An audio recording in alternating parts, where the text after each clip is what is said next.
നാഥാ നിന്നെ ഞാൻ കണ്ടു.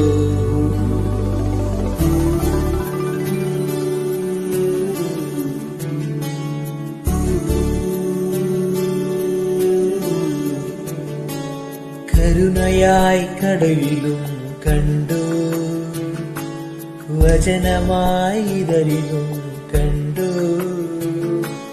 നാഥാ നിന്നെ ഞാൻ കണ്ടു.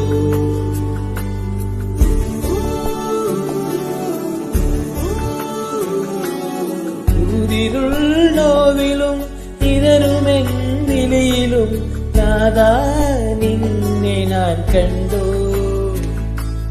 യേശുനാഥാ നിന്നെ കണ്ടു. വാഴ്ത്തിപ്പാടാ യേശുവിൻ നാമത്തെ വാഴ്ത്തിപ്പാടാ.